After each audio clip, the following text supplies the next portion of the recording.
So let me introduce then the first ever eyecare education podcast. So we've got three amazing guests on today. We have in the top corner, we have Peter Sunderland, who is owner of Framed Opticians and Booth and Bruce Eyewear, chief designer and owner of Booth and Bruce Eyewear. In the bottom corner, we have Dr. Anisa Jeewa, who is a Canadian doctor of optometry. Is that what you call over there? Yeah, that's right. So, Canadian doctor of optometry and an independent practice owner over there.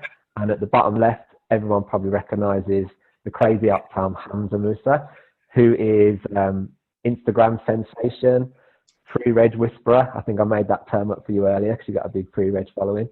And yeah, and you do some work with pre-reg as well, don't you? So that's where that's all in.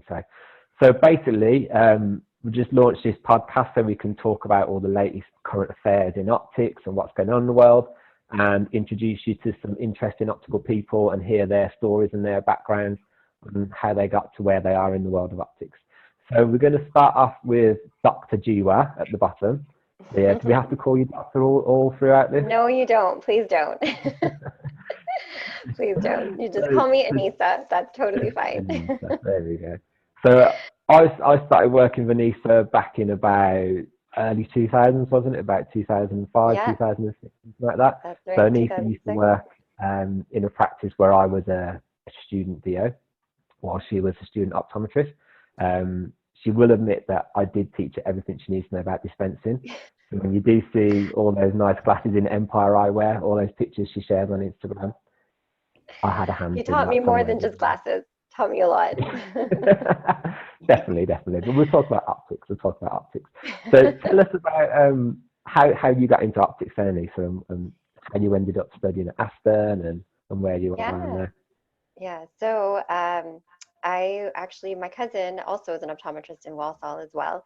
So when we were growing up, we used to take our family trips to the UK, and I used to work with her and spend my time with her in her office, and I fell in love with it. It was actually little patients as she had children that she would be dispensing, put on glasses on them, and the faces, the expressions they had off their faces afterwards when they realized they could see, that's what stole my heart into the industry. I was like, this is what I want to do. So I've always wanted to do this since I was young. Okay.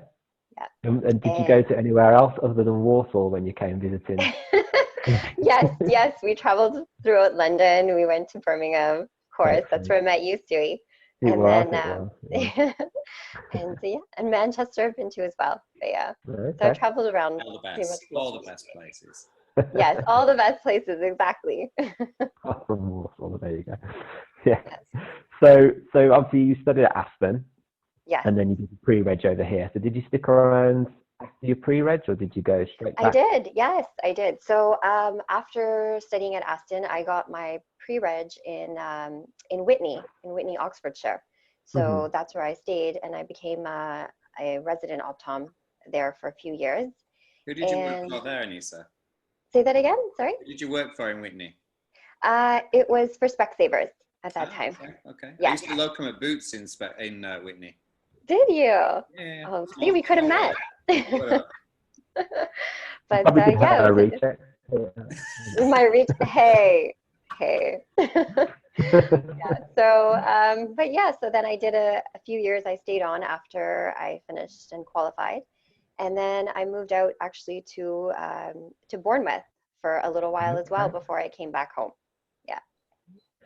So was it always the plan to go back to Canada? Was that always the agenda, or? No, actually it wasn't. Well, originally the plan was to move back when I finished studying, but what happened is that I actually enjoyed my lifestyle there. I enjoyed living in UK, but due to family circumstances and my dad's health, I had to come back. So that was really what brought me back home.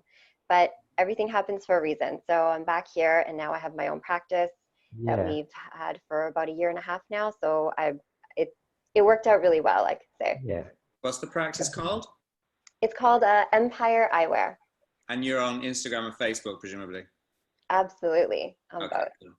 We'll make sure we give some follows after. Yeah, with the cheeky plug. Much appreciated.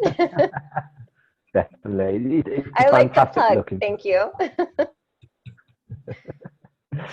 So when you went back to Canada, what was the process involved in that? Because I've known a couple of optoms that have sort of looked into going over to Canada before. And you do get Yes. quite a lot of Canadian students in Aston, because you were from Aston, weren't you, Hamza? You studied That's there. right. So when I came to Aston, So, actually, there was a whole bunch how of us. how does it work? Well, Mhm. originally they used to have a program before where when you came back, you have to do like a bridging program, and it's about, it could be anywhere from 8 weeks. I think mine was about 8 weeks long, and it kind of just helps you to transition over. Not only that, the doctors here, we prescribe medication, and I think you guys are starting to do that now too. You're having some courses, Yeah, prescription. I see. Yeah. Yeah. Yeah, for the Optom. So over here, pretty much all the optometrists do prescription. So that was the main transition that we had to learn about before we could do our final board exams, or to be able to practice here in Ontario as well, in Canada. So it was another process when I got back. Basically, I moved back in May. From June to October was just all studying all over again.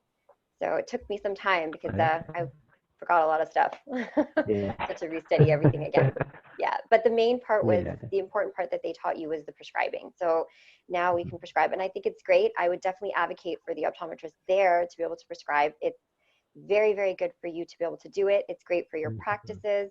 And it takes a weight off the ophthalmologist, the NHS as well, because you are able to deal with a lot of the red eyes, a lot of basic things that generally we have to send out, you guys are able to do. And it's something I hope you guys move forward with as well in the UK. Yeah, definitely. It's definitely something that's taking a bit more hold over here, isn't it, in terms of IP and sort of mechs. We've got what we call mechs and pairs and various systems where they're trying to really take a bit of of the workload off the ophthalmologist. Which is really So good. I heard that you guys are doing that.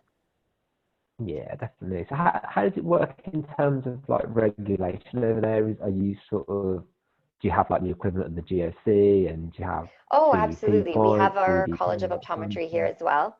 We also have the same thing as the AOP. We have the associations here as well. So it works the same way. The college is our regulatory body, just like the GOC is over there too. So you have to do the same thing. You have to do your CE points pretty much the same way as you have to do in UK. So that part's pretty much the same. There's not much difference between that. Okay. So apart from like the prescribing, is there anything else that you guys can do differently? So we met there's a Canadian guy who won Optometrist of the Year this year, I think, 100%. And he was saying that they're looking into doing things like laser surgery and all sorts of stuff in the future. So we can't do, yeah, you were breaking up a little bit there. We can't do laser as of yet. In the United States, they can. So in the US, they are able to do certain laser, like for narrow angles and things like that. They're allowed to kind of do it. But again, it depends on the state. It's not everywhere either. But in Canada, they have not allowed us to do that as of yet. It's basically just prescribing at this moment. That's a little bit different. I mean, we also do, if you want to do contact lenses, you could do like ortho-K, that kind of treatments and things like that too. But a lot of the optometrists now are diving into dry eye treatments. That's a new avenue that we're looking into as well. So a lot of the MGD treatments with the laser and things like that. So that's another aspect that optometrists are maybe working on to expand in the practices to make it grow in another way. Excellent, excellent. Again, that's something that's taken off in a big way over here as well, isn't it? Dry eye clinics. Yeah. I mean, most patients have it. I would say at least 85% of my patients have dry eyes. So it's definitely something worth thinking about even over there to start doing as well. Excellent, definitely. And are you sort of, I mean, you mentioned in America they've got different rules for different states. Is it quite uniform in Canada? Is it one rule across the whole country, or are you sort of? Yeah, it more or less is. Canada is a little bit more different than the States in the sense that we are a little bit more connected. So even if someone is in a different province than us and they come to see us and they need something to be covered under our equivalent of OHIP, which is the same thing as NHS, it can transfer over. In the States, it doesn't really work like that. If you're in a different state, sometimes you're not being covered by your insurance or things like this. But in Canada, it's pretty uniform. We're pretty much do all the same sort of stuff. There's not that much differences between the provinces, which is kind of nice because if I decide to move a different province, it's pretty much the same stuff. I don't need to take new exams or anything like that. I could just get up and move, which is very similar to UK in that sense. Yeah. So when you're going to expand and have a chain of Empire Eyewear, and it's the clue's in the name, isn't it? It's got to be a chain like Empire. Yeah, that's the idea. But right now I'm very exhausted, so I don't think that's gonna happen just yet. Let's work on one. Yeah, definitely. It's a big task. Yeah, so it's cool. a, So what it's a about lot you of work. then? So Sorry. tell us all about yourself then, Peter. Let's hear your story in optics. Okay. Well, looking at the three of you, I've probably been around for the longest. And Hamza the least, yeah. So I qualified in 1999 as an optometrist, having done optometry after becoming a dispensing optician. So I studied dispensing optician initially in Bradford in the UK, went immediately on to optometry. So I didn't work as a dispensing optician before I went on to do optometry. However, back then I still had to do my dispensing optician pre-reg. So I did that part-time, Saturdays and Sundays, at Boots in Manchester whilst I was studying optometry. Okay. And I passed my pre-reg for being a dispensing optician at the same time as I qualified as an optometrist. So it was a little bit funny timing, really, that I became both at the same time. Bit of a weird situation. So did you do like a conversion? Was it? Did you do like the 1 year conversion? Did the full? It was. But then back then the dispensing course wasn't a degree; it was a diploma. So I have a diploma in dispensing optics, or a diploma in ophthalmic dispensing, as it was back then. And then I had to do the full degree in optometry, and then the pre-reg year as well. The only thing I was exempt from was the professional qualifying exam in dispensing, because I had just qualified as a dispensing optician. So that's the only element that I was exempt from. Everything else was exactly the same. Okay, excellent. And then what came first? Was it Booth and Bruce or framed? Framed opticians came first. So following a long stint at one of the high street multiples, and a very short stint at another high street multiple, I decided that my future was no longer with the high street multiples. So me and my business partner, Richard Peck, we decided to open our own branch of Opticians, which essentially was over the road from where I used to work, meaning that we could hit the ground running, really. So when we first opened, we weren't called Framed either. Okay. I don't know if you remember or if you're even aware, but around 15 years ago, Tony and Guy hair salons opened Opticians. Oh, right, okay. Yeah. So we were the first franchise of Tony and Guy Opticians. They had a company-owned one, which was in Preston, and then we were the first franchise. And using their name really worked for a little while. And it was a good 5 years, but after the 5 years, we decided that we didn't want anybody else's name above the door. So we defranchised from Tony and Guy and rebranded as Framed. Okay. So we were now Framed Opticians. Booth and Bruce came along by being a brand that we stocked in our opticians in Manchester. And we stocked it for, I would say, about 9 years. And then the two guys that owned Booth and Bruce previously, Peter and Jeremy, they decided to leave the business and essentially wanted a quiet life and retired. So Richard and I made the decision to contact them and say, well, don't just close. Let's talk about how we can continue the brand, continue what you did. We liked the way that they worked. They were independent. They were very ethical in the way that they worked. So we decided to pick up the mantle and carry on from where they left off. And that's how we became Booth and Bruce. Booth and Bruce is now owned by the parent company Framed. So Framed has Framed Opticians and Framed Eyewear. Framed Eyewear trades as Booth and Bruce in the UK. Yeah. So how did you start designing frames, and what's the process that you follow? And let's just say a very steep learning curve. Yeah. So the first ones weren't that great, is that what you're saying? No, they were really good. Not quite as good as the model I'm sporting right now. However, they they sold well. Thank you. Yeah. But how do you design a frame is a really tough question to answer, especially when you've never designed anything before in your life. Well, not since I was 16 in craft design technology class at high school, but now we're talking, what, 30 years ago.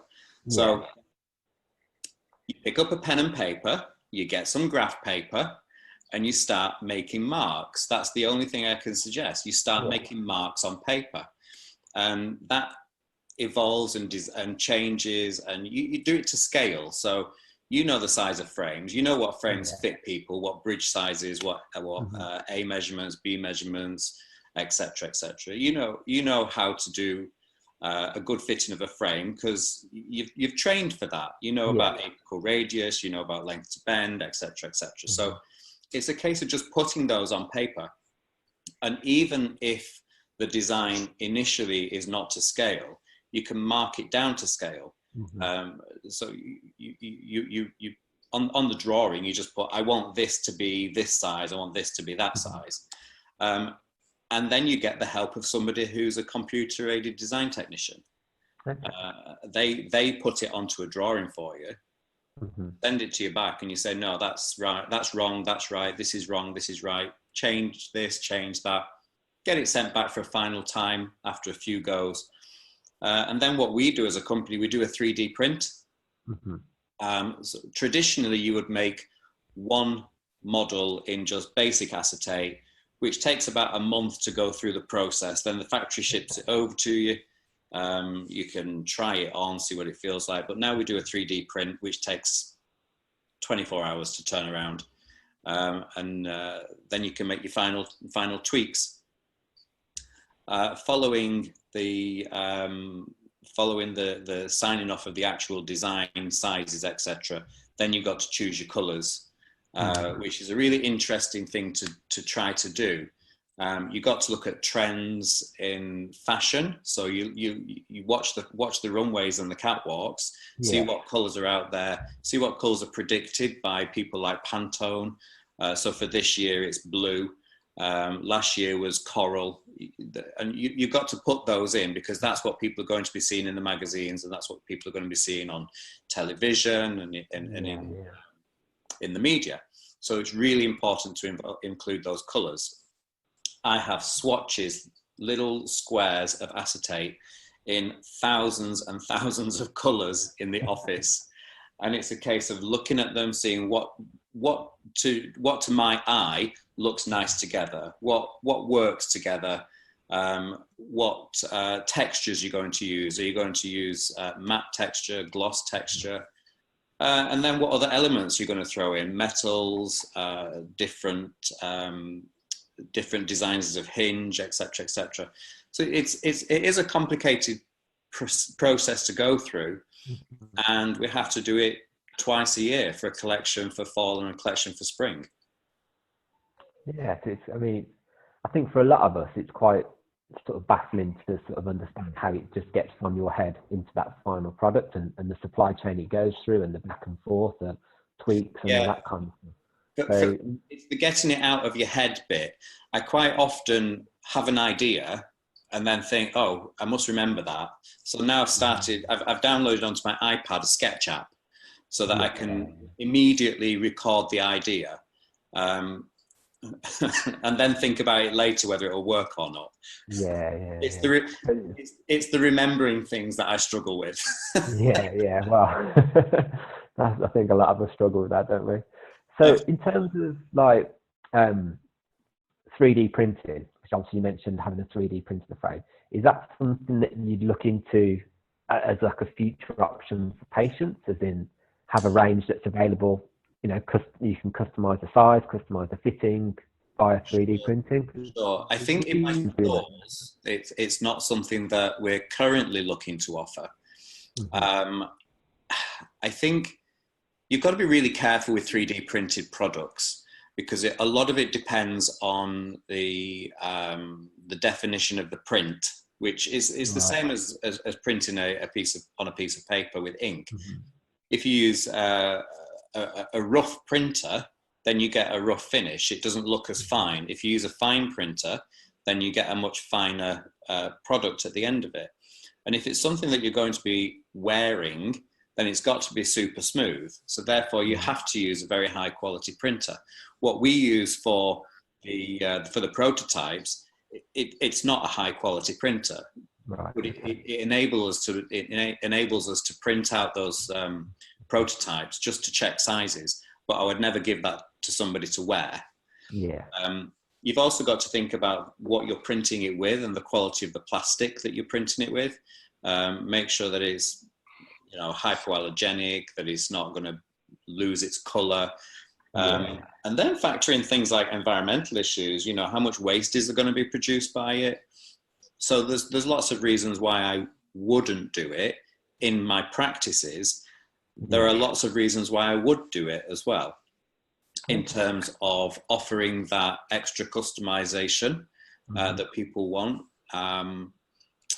If you can say to somebody, we're going to make a frame for you, and then they can come back 3 days later and it's ready for them, that's an amazing thing to do. Yeah, definitely. Sorry, Hamza. Excuse me, sorry. I tried to be subtle there, that didn't work, did it? However, for those that are just listening to this and not watching the video, I think Hamza was just a sneaky little yawn. I think the problem is that I think a lot of that would come down to costs. Yeah. To bespoke print somebody for a pair of glasses, it's going to be an expensive product. Mm-hmm. But there's people out there willing to pay that. Absolutely. But you've got to know if that's suitable for the market that you're aiming at. Yeah, definitely. Right, I have got a little bit of a test for you actually, Peter, because I do happen to have a few of your frames lying around. Okay. Incidentally. That's in a case. So, being as it's actually quite a nice sunny day in England, is it nice and sunny in Canada now, or have you still got snow? Yeah. Yes, the sun is out today. Excellent. So I'm going to show Peter a few pairs of his sunglasses. I'm going to see if he can tell me which model they are. The models and the colours. Yeah. Okay. This is the first one. Hipster, obviously, in slate. They look good on you, Stuart. Its colour is slate, yeah. And the model is hipster, obviously. Can't see the. Trust me, it is. Yeah. Definitely got the colour. Okay, let's have a look at. Obviously, these aren't something that I'd wear personally. The Floridas. That's Florida in silver shimmer. There you go, perfect.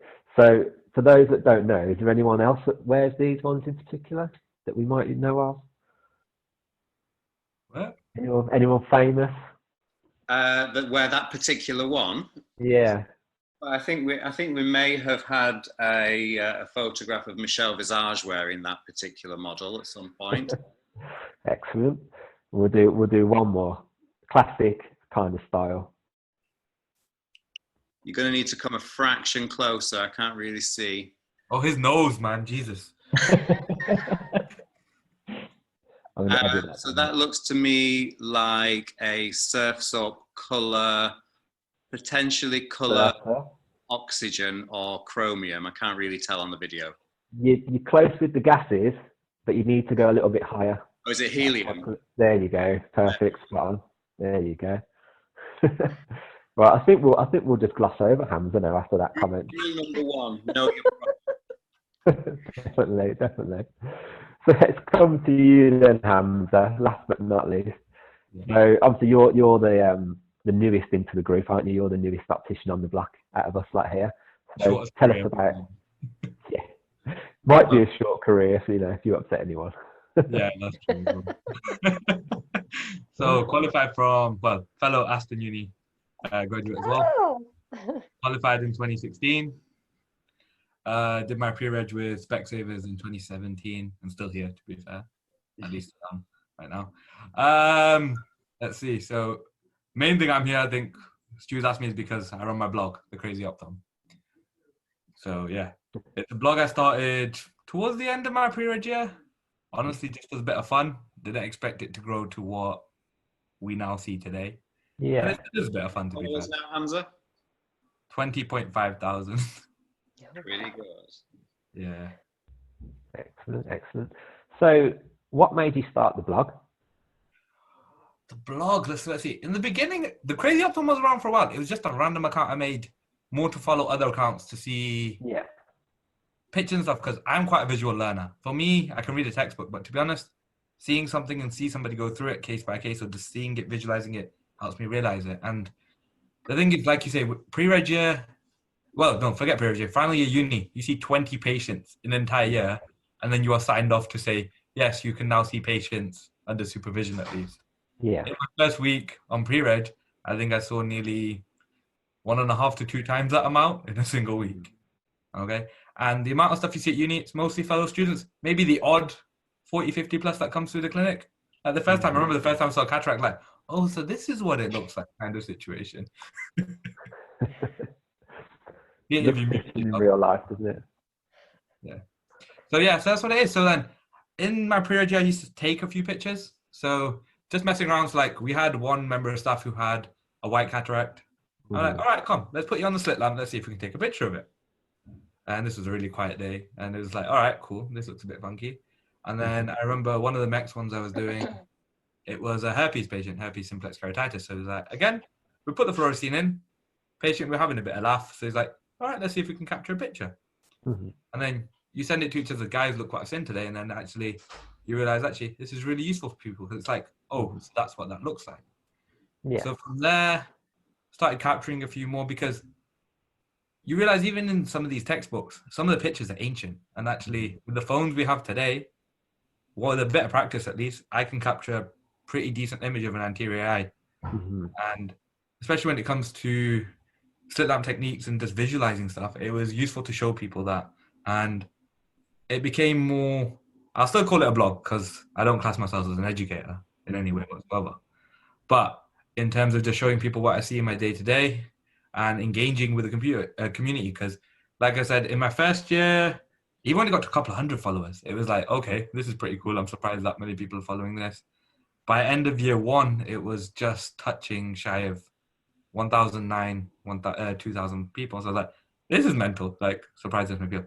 Year two was the big one, where it was skyrocketing by literally 1,000 people a month, to the point where I was like, okay, this is going a bit crazy. Like, not just people from the UK as well, when we think about shit period, like literally all over the globe, like US, South America, Africa, all over Europe, and it's Canada. And Canada, sorry. But literally all over. And number one fan over there. Literally, it was a case of, it's been amazing because to have a platform when you can reach, like, our profession isn't massive. Like, even though in the UK, like optics, even though we're all over, it's quite a tight knit. Like, a lot of people know everyone. Yeah. So to have a platform where everyone's near enough on one platform is amazing because the reach you have, but also being able to speak to people in all sorts is an amazing opportunity as well. Yeah, definitely, definitely. Do you find that patients are quite interested to have a photo taken as well and to see images that you can see on the slit lamp? To the day, I've not really had anyone who's been like, oh, we'll have a bit of laugh about it. So like someone's like, oh yeah, I've never been asked to model before. Is there a fee for this? That kind of thing, to have a good laugh about it. But it's a learning tool for that. I'm not learning tool for them, but like a lot of times you show a patient their fundus picture. Okay? Like when you talk to a patient about a cataract, and you might use a diagram, fine. But be actually turn your phone around and show them the picture that this is the cloudiness that's in that lens. And this is why you're struggling to see. That visualization, there's nothing probably better than that. And it's a case of, as something to show a patient, oh, so that's what's going on. And I often have patients said, oh, can you send me a picture of that? Because I'd like to see it. Often those are the builders that come in at 5 o'clock on a Friday who've got a piece of metal stuck in and want to show their mates the next day. Yeah. But that's about it. But yeah, it's great for the patient, but also a great learning tool for us. And as long as you're clear with patients, like, look, I run a blog. This is just purely for that purpose. I've not had anyone turn around and say no, and often they're very happy to have it done. And it's kind of great for that patient episode as well, because it's something that they probably never had done before as well. Yeah, definitely, definitely. Do you think that the way things are going, I mean, obviously, fundus camera is pretty much standard practice in everywhere now. Pretty much every practice have that kind of thing. And obviously, Hamza, you know about the AOS system and the kind of anterior imaging software and things like that. Do you think that we're going to get to a point where digital images are going to become the standard part of a patient's record? I definitely think so, because we have to utilize the technology that's come to us, and especially in situations where we're like this. So given the current coronavirus situation, we want to limit patient contact to a bare minimum, which basically means that in times of crisis, but even going forward where resources may be limited in terms of expertise, telemedicine is the way forward for that. And being able to take clear images and then send that someone who might know what's going on, you can streamline patient care and get that patient seen by the right people. But at the same time, it can, from a triaging point of view, if that's something that isn't actually urgent, but you're not sure what you're looking at, you can also knock that down instead of wasting clinical time. So I think it's utilizing all technologies, like even the AOS system that you talked about. Like, I've had a good look at that, and it's great because grading between practitioners alone is subjective, but even your own sense of grading, like your CD ratios on the same patient year on year can vary quite wildly depending on the way you're looking at it that day. But to give you something can give you definitive proof to both you and the patient that actually the staining is reducing, the redness is reducing, and to the point where, like you said, patients can actually send you in their own pictures and you can grade that, and you can use that as part of the triage process as well. It's an amazing tool. Yeah, definitely. As it comes more and more into the practice and people embrace it a lot more, I think it'd be a great addition. Yeah, definitely. And I think with something as simple as contact lens patients, showing them a bit of neovasc if they've been overwearing and things like that, because it's often difficult to get contact lens patients to understand why they need to reduce wear time, etc. But if you can show them a picture of, a blood vessel growing on across their cornea, it might have a better impact than you trying to explain it to them. Yeah, definitely. And you've got patients who will sleep in their contact lenses, get an ulcer, and literally probably day one after that ulcer is resolved, like, yeah, come on, I want my contact lenses back again, kind of situation. Yeah. Because they don't always realize the gravity of it. But actually, when I've had patients with abrasions, ulcers, and extensive dry eyes, to show them that picture that, look, this is how it's damaging your eye, it's a lot more, hard hitting for the patient to say, oh, actually, yeah. Like, I had a patient who was a diabetic patient, and he had neovascular of the iris, rubiosis. So it can cause neovascular glaucoma. And diabetic patients, often especially the ones who are non-compliant, can be very hard to get through to. I literally showed him this alongside his pressures to say, look, this is going to go very badly if you don't realize what's going on. So it's good for patient care as well as from a colleague education point of view in terms of, especially in the UK compared to Canada, like you said, prescribing and stuff is good over there. Like I said, it's depending on NHS, and Scotland is a lot better than we are in England when it comes to IP, but we do need to change, okay? We can't just be about refraction anymore. It's just a hard-hitting truth, because even the automation of refraction will come in very, very soon. A lot of it's already here, to be honest. We need to upskill and diversify and honestly become more part of the NHS in terms of a treatment, a patient point of view, in order to keep ourselves within the profession, not become obsolete, essentially. Do you think it's going to cause a splitting of the profession, though, between sight testing and the selling of glasses? For example, if you look at dentistry, I don't go to my dentist and then have to buy a electric toothbrush afterwards in order to fund his clinic. In opticians, unfortunately, what we've done to ourselves, especially in this country, is we've devalued the sight test so much that there is no way a practice can survive on fees alone. And therefore, we have to sell glasses in order to fund the sight tests, which is a bad situation to be in. What I'm sensing from what you're saying, and also what from Anisa said, is that, by adding extra tests in and adding value to the sight test and actually adding more professionalism to the sight test, it's going to take it to another level. But that has to be reflected in the fees charged. Yeah. So like you said, like from the way some of the contributors to the profession have portrayed an eye test, it almost feels more retail than clinical. That's the honest truth. Like, you're just getting a prescription so you can buy glasses. And some of people have resorted to this from a sense that the fees don't reflect how much work we do in that chair time. So they have to offset it by selling glasses. Otherwise, you wouldn't have practices which Absolutely. were And actually, when I set up, and my business partner Richard, when we set up our opticians, we set up a nice glasses shop where you can have an eye test. We didn't set up a clinical practice where you can then also buy glasses. We flipped it around the other way around. So we've got a nice boutique practice selling lovely glasses. And if we need to test your eyes, we can test your eyes. But we also do retinal photography and glaucoma screening, red eye, etc., etc. But that's not the main focus of our business, and that's what I'm kind of getting at. Is that it's going to cause diversification in the business. And you either go down one route and be a nice shopping experience where you can also have an eye test, or you're going to be a clinician. But there needs to be a differentiation between the examinations provided in those two environments. Yeah, So, definitely. based on like our practice at Empire, we sell glasses and we do the healthcare aspect. It actually works together very well. The patients, they will return to you based on, you know, your healthcare expertise as well. And they may be more apt to want to shop with you because they trust you now. So it goes hand in hand. I don't really feel that there is a big separation. I see where you're coming from, but I think it actually works together really well to have both on site. But I like your perspective on how you're trying to show the glasses and then the healthcare. That works for opticians, but for optometrists, we've got to kind of flip it the other way, I feel like. Well, that's our strategy, how we do things here. And I find that we're hitting a lot more patients, not based on our glasses, but based on what we're representing in terms of healthcare. And then when they come in, they're like, oh, wow, you have all these nice glasses.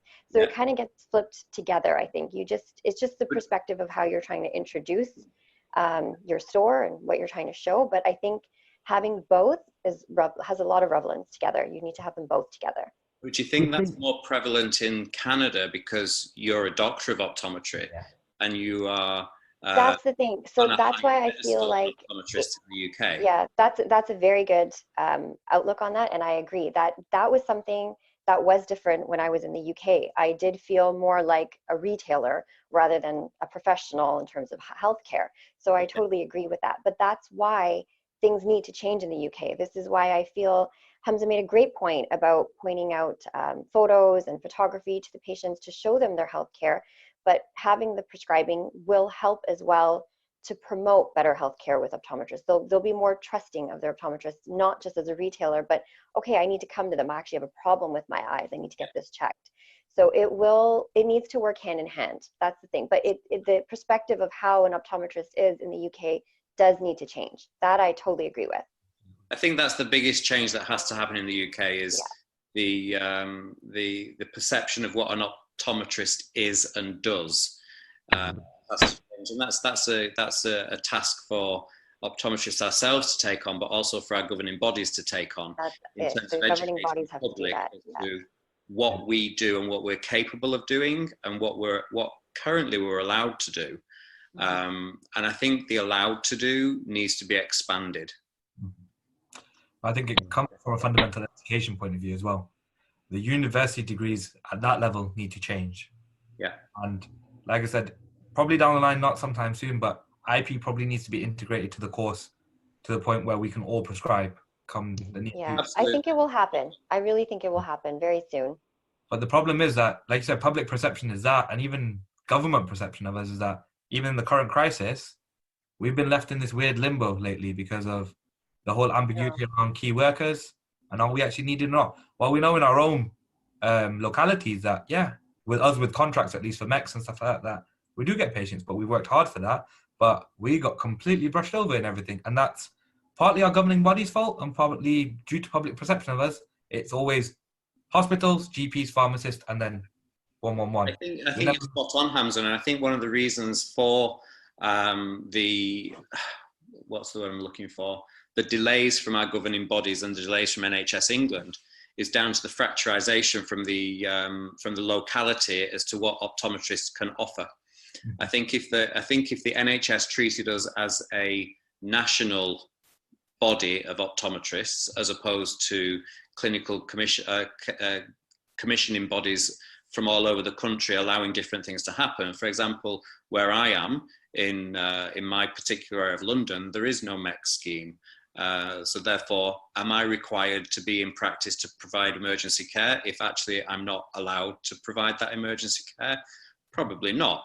For example, where you are, if you are providing MECs as an emergency eye care provider, then yes, you should still offer that emergency role. But it's not a blanket thing across the board for optometrists. So I think that's one reason why there was a delay and a slow reaction to getting advice out there, because it's not a blanket advice. It's, well, if you do this, you do that, and if you do this, then you do that. It will be much better to have harmonization as opposed to almost going by postcode. Yeah. And that brings us nicely on to the topic of the day, which is the corona issue, the COVID-19 pandemic. So for those that are listening or watching this in the future, it's the 25th of March 2020, and the world is on lockdown due to a pandemic of a coronavirus. So, Anisa, what's happening in Canada? How are you guys coping? Yeah, we actually closed our practice March 17th as well. It has been crazy here. You guys have the same toilet paper issue we're having here too. But we, as healthcare professionals, our College of Optometry took a stand and made a decision. At that time, when we decided to close our store, it was still in the state where, you know, it wasn't 100% decided by the college either whether to close practices or to have optometrists not do routine eye care anymore. It was more the decision we made in part of our store based on what was happening. But by March 19th, our college did set out an email to us saying that to suspend basically routine eye care and only provide emergency services such as red eye, double vision, retinal detachments, flashes, floaters, these kind of things as necessary. So that's one thing I can say that I was really happy with, is that our college did take a stand, did try to make a decision, an informative one, to cut off this, because we're part of the healthcare industry. If we are allowing patients to come into our practice, we're spreading this. We're not allowing this flattening of the curve to happen, the social distancing to happen. So I'm really glad that they did take a stand. I know that you guys had quite a delay. I think it's only this week that you guys ended up having to close down the practices for routine care. Yeah. So I was a little bit disappointed to hear that as well. Us too. Yeah, my cousin was telling me, she was keeping me updated, and I had to send her our college emails so that she could see what was happening here as well. But I'm glad that they did finally make the decision. At least it's happened. I just wish it happened sooner for you guys. Yeah. Was there quite a strong stance on it from the Canadian government, sort of central government, in terms of what the plan was actually to do with the virus?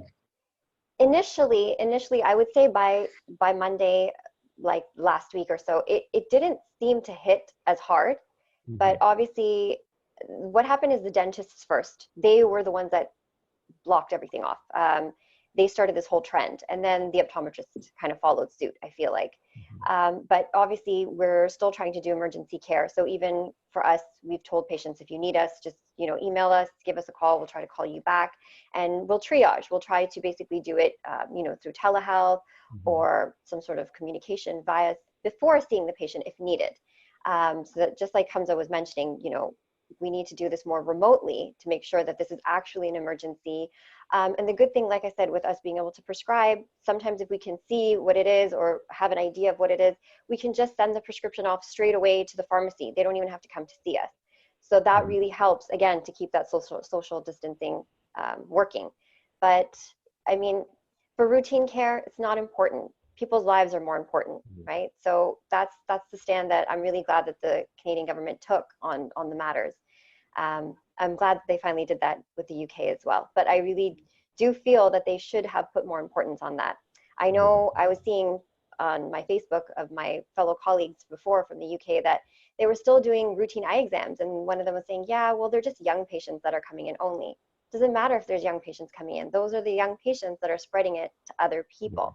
And this is where the whole issue lies, is people are not understanding this, that they're well and fine, but yeah, you're well and fine, but you don't know what you're spreading to others. And this is what the whole issue is. Yeah, definitely. Do you think Canadians have been quite, what's the word?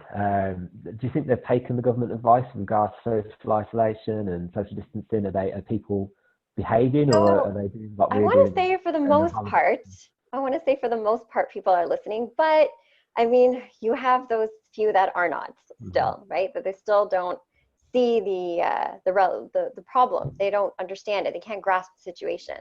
But I mean, I have friends that are GPs. I have friends that are nurses, and they're very worried. And if they're worried, then I'm worried, because they're the front line. They know what's going on, and they're seeing what the impact is having in the hospitals, and that's the scary part. If there's no ventilators, if there's nothing there to help you when you're sick, what are you going to do? And this is where the scary part comes in, right? This is where we have to think about, okay, how are we going to help our society? How are we going to help our community? So we have to just do our best, listen to the government, try to stay at home as much as we can, social distance, isolate, that kind of thing. Yeah. I mean, we had the official lockdown announcement the other night. It's hard to say whether people are actually taking that on board to the degree that they should be. Yes. I think the problem with the quote lockdown is that it's not a lockdown. Yeah. It's just to say the word, and it's just causing problems. Exactly. The one exercise government approved that you're allowed to do per day, is that a 2-hour walk, or is it a 30-minute walk? If you get asked why you're out and about, the reason is you're on your daily walk. Yeah. It could have been the 5th one. I mean, the problem is we've got to rely on the general public to be sensible and to make those choices. To the majority, probably are. So from your perspective, Peter, as obviously practice owner and a supplier to the industry, have you noticed any changes in terms of issues with supplies from your frames or anything like that? Has that had an impact on it? Well, we're getting the double whammy. I've closed my retail and the wholesale, so yesterday we made the tough choice to close the practices. As Anisa said, we are providing email assistance, phone assistance, video call if necessary.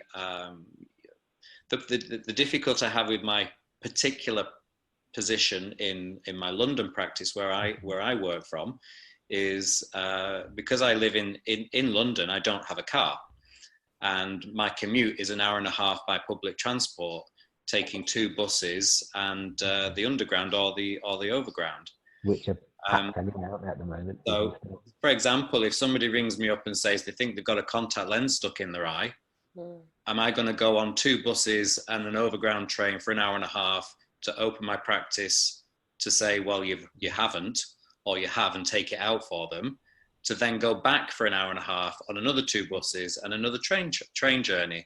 What I've got to think about is not only myself, but my partner who I live with.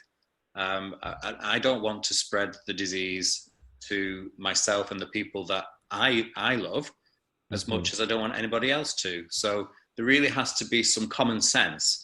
And in that particular case, it would be help them as much as possible to get the help that they can get in their location. And we just have to be sensible. I think even if something terrible goes wrong and somebody wasn't able to access help from their regular optometrist, I think the rule is that you'll be judged by your peers. So as long as you have done what you can in the situation that you're in to the best of your ability, then that's all you can be judged to have done. So I'm not worried about closing my stores. What happens between 6 p.m. and 9 a.m.? People don't come in to see me in those hours. People exist outside of my store's hours. And eye emergencies are not limited to retail hours. Therefore, there has to be a safety net there for those people, and it's using that safety net at these times. The retail stores, unfortunately, have had to close until further notice. From a business point of view, obviously there's funding available from the government for staff's wages, for the business rate holidays, and for a lot of businesses, there's cash grants available as well to make sure that they exist beyond the crisis. So it's a case of using those and accessing them as much as possible. And I advise everybody who is listening to this, who is a business owner, to really do your research and look at the HMRC websites and get every single piece of help that you can get as soon as you can get it. Because, you know, we're in a crisis that we don't know how long it's going to last for, and we don't know how long the funding will be available for. So do it as soon as you can. I think in terms of funding, one of the biggest announcements we're waiting for, which is going to affect quite a large portion of our fellow opticians and optometrists, is help for the self-employed. Because there's so many locums out there at the moment that can't get a day. So we're waiting on that. My understanding for self-employed people, not just in our industry but across the board, is that the government have said they will be able to apply for universal credit, which is part of the benefits system now in the UK. This has got real issues for me as somebody who likes to see people getting their fair treatment. The maximum funding, I think, will be £94 per week, and there's a delay of 5 to 6 weeks to get your first payment through. That's not going to pay anybody's rent. No matter where you live in the country these days, it's not going to pay anybody's rent. However, that said, the government have said that they're working on self-employed people's assistance, and I expect this week there'll be a further announcement. So I would say sit tight. You know, I've been a locum, I've worked in that part of the industry, and I know that, you know, when you've got an empty diary, it's worrying. But just if you can, sit tight a little bit longer, and I'm sure there will be some help forthcoming. Yeah, definitely. I think for us locums out there, I mean, I couldn't have timed it worse, really, because I left my paid employment at the start of March, but I managed to have quite a lot of bookings throughout March and April already, pre-arranged. So I thought I was doing quite well. But on the flip side, we're going to come out of this, hopefully fairly soon, and we're all going to be playing catch up. We're all going to be fairly busy. So you've got to look on the bright side in that sense. I mean, how is the government in Canada sort of helping out businesses? Are they offering similar packages or? Yeah, so the problem is this is a very unprecedented territory for even the government here. They're taking it day by day, but they have issued some funding for small businesses. We haven't gotten it yet as of yet. I think it's going to be starting in April time. So we're working with our accountant to figure out exactly what we're going to be able to get. But for the independents, just like you said, the locums, and I'm still considered a locum too, as well as having my own business. I still do locuming on the side. So having said that, we're still trying to figure out how they're going to help us out as well. It's the same sort of scenario where they don't really have anything per se set up. But for our employees, who actually we're more concerned with, they do have basically like employment insurance. So we have to try to get them that as well. And they have some other funding coming out for small businesses to help the employees as well. So at the end of the day, that for us right now, that's our important thing, is we want to make sure our staff is covered more than anything. And then hopefully we'll see what they can do. But it's ever evolving, it's ever changing right now. Day by day, they're changing things. They're coming out with new announcements.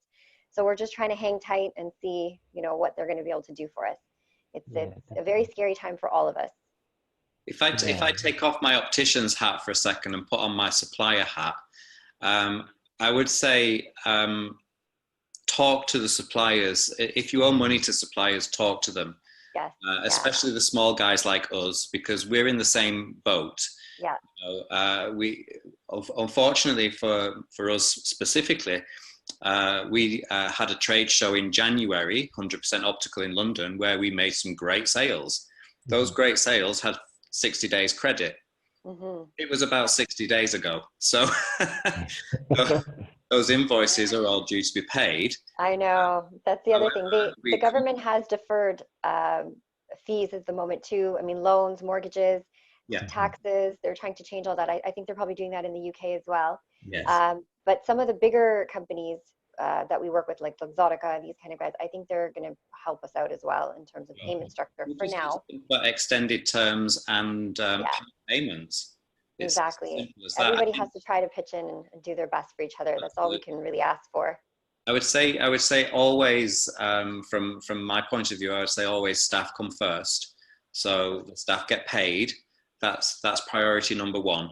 Then you have the roof over your business, and then suppliers have to understand their place in the pecking order. And us, we at Booth and Bruce, we understand our place in the pecking order. But again, putting my supplier hat on, is we need to be informed by the opticians that, you know, we've not been forgotten about, and that, you know, this week I can send you £100, next week it's going to be this. Just keep communicating with the suppliers, because the supplier's worst fear is that after this, there are going to be no businesses to pay those invoices. So I think just keep communication going between opticians and suppliers, and then the suppliers can inform their suppliers, because at the end there's a whole supply chain. You know, it's not just two companies. There's the delivery companies that take the packages from the supplier to the optician. There's the factories that actually do the production. There's a whole supply chain that ultimately ends in a patient or a customer buying a pair of glasses. If that stops, every stage in the supply chain suffers. That's right. Yeah. And I think as long as we can offer reassurance to each other up and down the chain, then we'll be in a much better place. Yeah, we're all in it together at the end of the day, aren't we? Absolutely. And I think it's quite there's quite a lot of international links within the industry as well. I mean, there's a lot of frames coming from China, Italy. I think Alcon manufacture a lot of their lenses in Germany. A lot of ophthalmic lenses come from Portugal and I think Bulgaria. So there's quite a big supply chain across the board. So regardless of what's going on with us now, how are other countries going to be affected by the crisis? Is it going to affect their supply chains, their manufacturing? There's so many questions, you know, in that sense. But I think you see it going in waves, Stuart. You know, it started in one area and then it's drifted to the next area. And now, obviously, Central Europe is being hit real hard, as well as North America. So, you know, I don't think any country is going to be immune to it. And every country will have their negative impacts on their economy through it. Mm-hmm. So, because we are an international an international business as a world of optics, not me personally, but as a world of optics, we're international. That frames cross borders all the time. Mm-hmm. So it may be that everybody's business will be impacted for a specific time individually, but actually it may be that the industry as a whole will be affected for a lot longer. Yeah, definitely. So what do you think, I mean, what do you think are the key things we need to take out of this crisis as an industry, as sort of individual practices, individual practitioners? What do we learn from this whole situation? This is like the part in the lectures when they say, "Anybody got any questions?" Yeah. I think this is the reflective bit now, isn't it? So I think, like you said, Peter, it's like the communication aspect is important. I think in the UK, that's what's been lacking massively across the board from everyone, government, governing bodies, companies that we work for. Like, we've just had no clarity and no confirmation of what's going on. Like, obviously, we've talked about, how the UK only stopped routine eye exams as of end of play Monday, really, was when the final GOC notification came out. So, obviously, I'm not saying I had a part to play in this, but obviously we had... I was going to ask you about this actually in a second, so carry on. Okay. So, I obviously, like I said, I have a platform where a lot of optometrists talk and we speak to each other. And it was becoming apparent by Friday, Saturday that a lot of people were feeling very concerned. And like you said, people still carrying out routine eye exams. Like, we had fully booked clinics in the UK. Like, no one was taking the government seriously.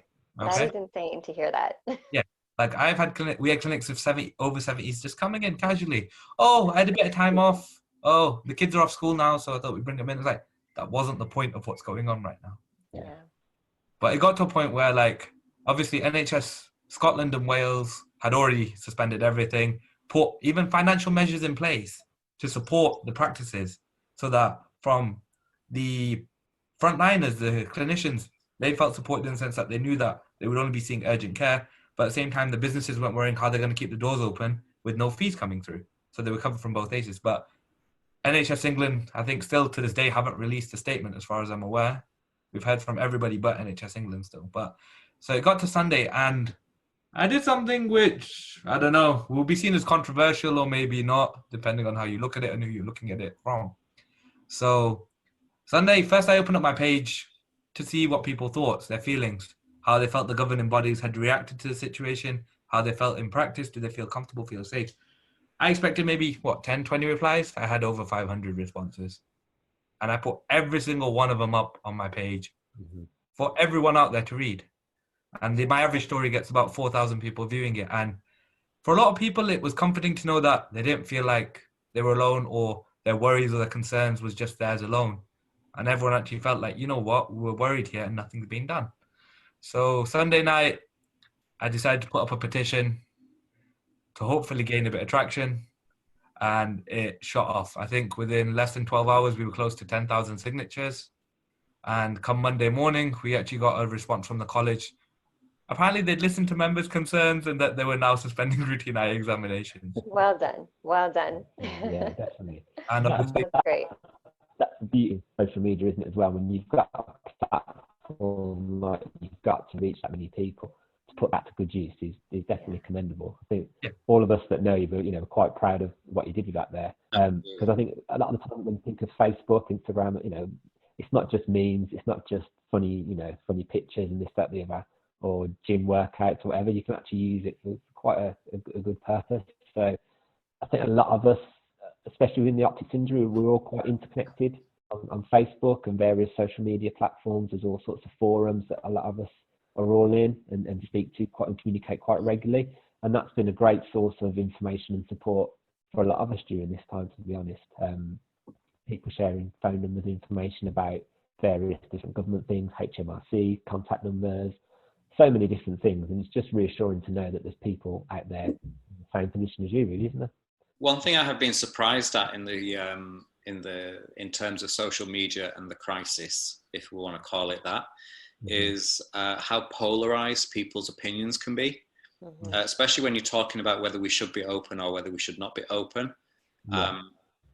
Everybody has their own opinion of whether their own particular practice should be open or not. And everybody's entitled to make that choice. As I was saying earlier, as long as you make the choice in the best of intentions, with the best knowledge and to the best of your ability, then I don't think it's anybody else's place to judge what they're doing. I do think we all have a right to do our own thing with our own practices. However, we also have the right to tell people when we think they're not doing the right thing. But I think there's a way of telling people, and I think there's a way of accepting that advice as well. And I think sometimes we just, we get away from the idea that we're all people and we're all human. And I think sometimes we just need to remember that we're all in this boat together and we need to be kind to each other. It's not long ago that #BeKind was trending. And then 2 weeks later, you've got people like calling each other out for making choices that affect their own personal business and their own lives. And I think we just need to remember that it's not an easy decision. And as long as you do what you think's best, we have to respect that. Yeah, definitely. I think the views are very polarized too. Is people are worried about finances, and I think that's the biggest thing. Is the government needs to show reassurance to their people that we'll get through this, and I think that will really help to settle a lot of minds and ease stress. That's a big thing. I think you're absolutely spot on with that, but this also comes back to the funding of emergency eye care in the UK. Yeah. For example, a MEX appointment, I believe, because I don't do it, I think we get paid, I don't know, was it around £50, something like that? Usually an episode, yeah. So how many of those MEX appointments are you going to have to do to keep a big building open and lit and heated with at least one ancillary staff member and an optometrist in order to make it viable for the business to offer that? I don't think there's that number of emergency eye cares out there, emergency eye appointments out there to fund all of these opticians staying open.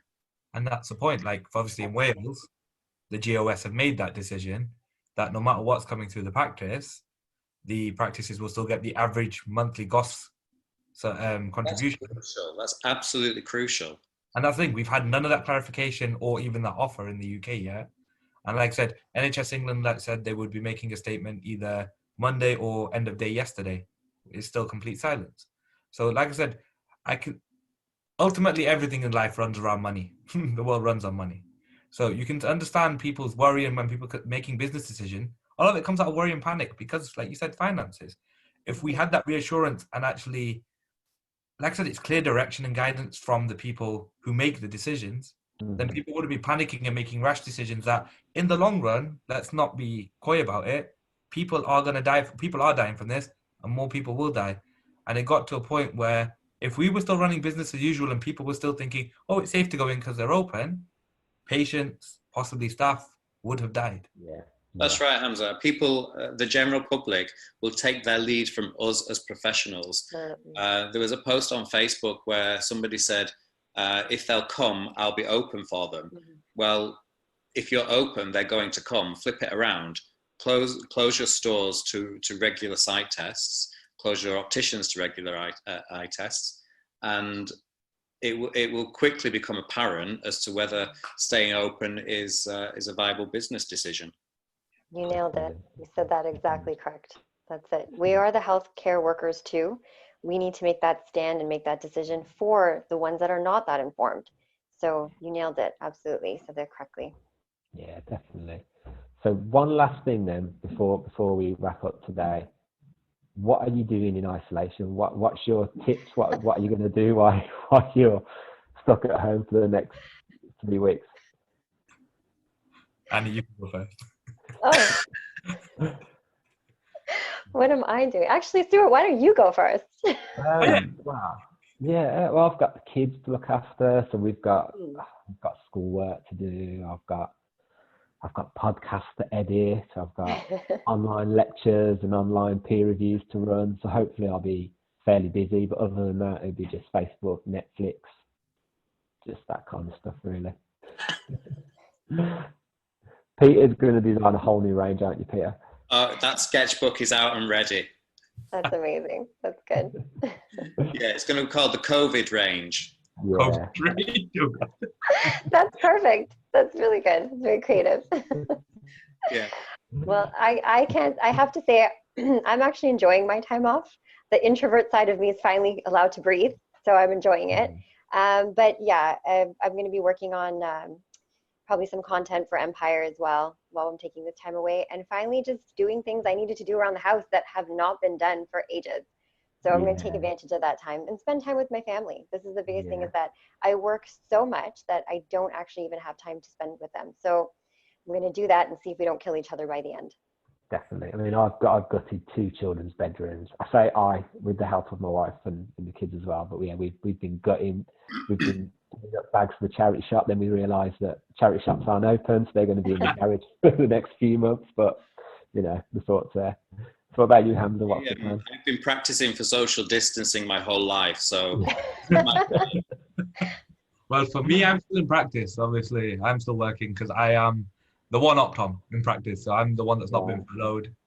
So I will be in 5 days a week for emergency eye care, whatever that may bring. And then on the other days, it's kind of a blessing because, like I said, my parents and brother are home, and it's a case of murder will happen probably by week 2. Yeah. So Definitely. it's probably a Stay blessing. safe, Hamza. Stay safe. I will. Obviously, yeah, it's going to keep safe. But at the same time, it's the case of I have a lot to catch up on. I was meant to start my professional certificate in May, and it would be nice to have that material a little bit early, but I guess that's probably not going to happen now. So yeah. Yeah. So that was look on the certificate, was it?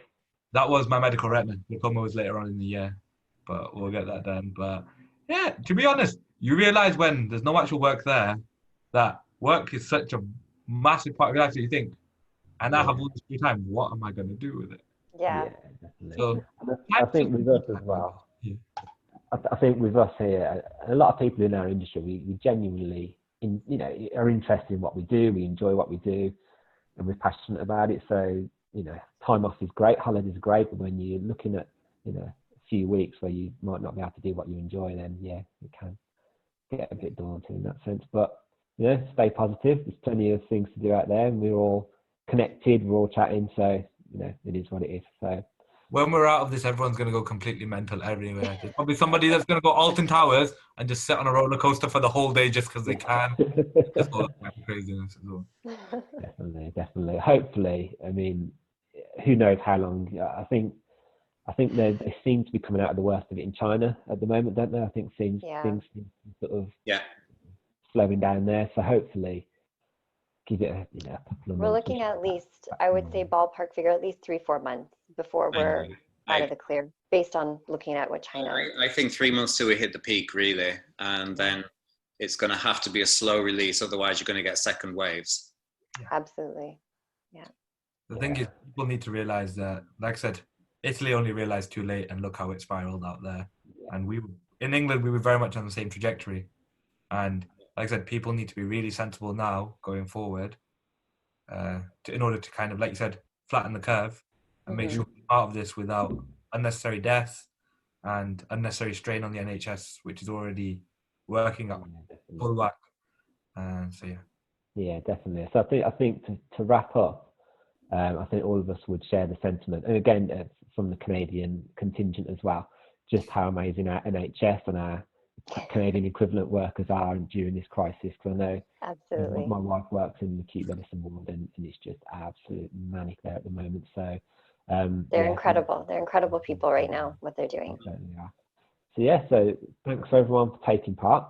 Thanks for everyone for listening or watching on YouTube. And we look forward to more episodes coming soon. So as we get some more guests lined up, we'll announce that through the social media pages and on the channel, etc.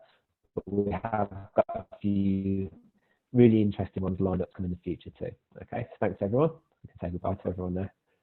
All right, bye. Thank you. Bye. You're going to do a cheeky plug-in, Peter. Again? You're going to do a cheeky plug. What, for myself? Yeah, go for it. At Framed Opticians, at Framed Eyewear, at Booth and Bruce. Follow all three. Definitely. We'll hashtag everyone. We'll tag everyone in the post and everything. And I've got a funny feeling you might be having your first Booth and Bruce range over in Canada one day soon. What do you reckon? I won't mind. We can collab. I like the sound of that. I'll get my agents to call you. Perfect. I don't have any, so I'll be the agent. Okay, fine. Yeah, no worries. Cool. Thanks, everyone. No worries.